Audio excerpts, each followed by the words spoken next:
Hi, I'm Byron Beck. I'm backstage at the Portland State University Digital Marketing Conference 2011. I'm here with one of the keynote speakers, Michael Brito. Michael Brito is the insider's insider. He is writing a book that is becoming the playbook for all social media, smart business, social business. Correct? This just came out, right? July. And you're traveling the world. I'm traveling the world. In support of this book or just what you do? It's a combination of both. So I do a lot of traveling for clients, but it's also book tour. Let's give a little background on who you are and what you do. Well, I'm a recovering direct marketer. And wow. Yes, indeed. So don't judge me.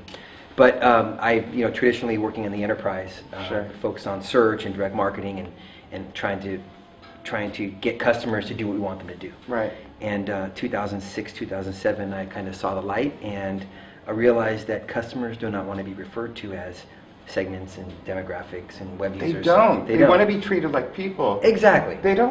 We don't want to turn our Facebook pages into like pages, so No. we're now like we know what words to say when we're on Facebook, right? I Right. mean, We want to have a true, honest, and meaningful relationship with customers. And the book is based on my experience how these companies have tried to humanize themselves externally. It's causing chaos internally. So that's why he's the insider's insider, because what you're doing is you're going inside the companies and saying, here's how you can do this better, right?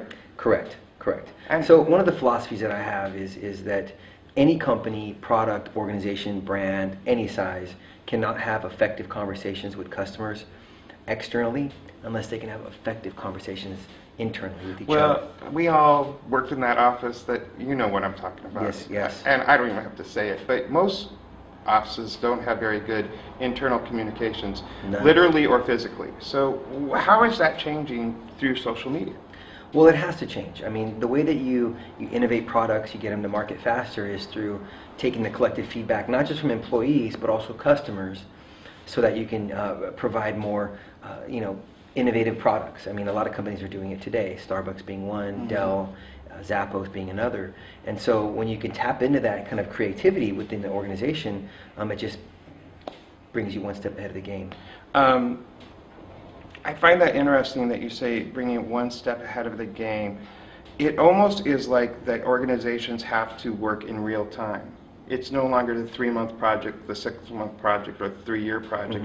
It's more like the 3-day project. And I'm wondering how that is incorporated in like a real large corporation such as Starbucks.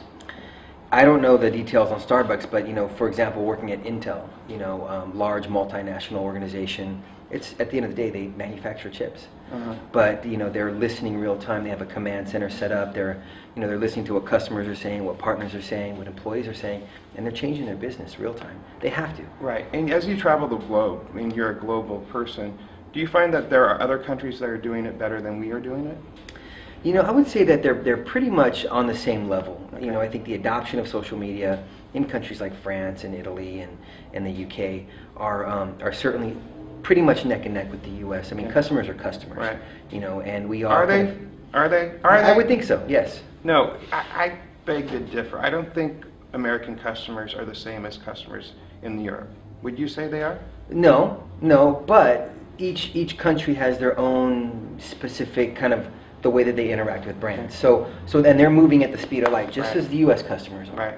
Right. U.S. customers have a tendency of complaining and online a lot, and it's certainly causing brands to refocus their budget, refocus their time. In other countries, not so much. Right. They're more about giving that instant feedback in person, right? Right. So, but certainly the customer dynamic is changing daily. Just the way we interact with media, the way we interact with brands, etc.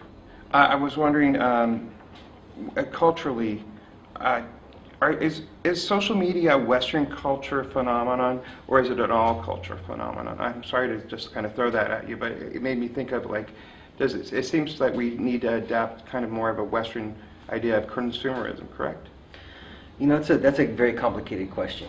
I would say that certainly U.S. customers, I think we're kind of in this weird dynamic of, we want our answers quick, so in essence, what a lot of companies are doing by engaging with customers when they complain really quickly is we're training them to say, when you have a problem, just scream. Right. and we'll be there. Right. In addition to that, not a lot of companies are really focusing on solving the actual business problem. Right.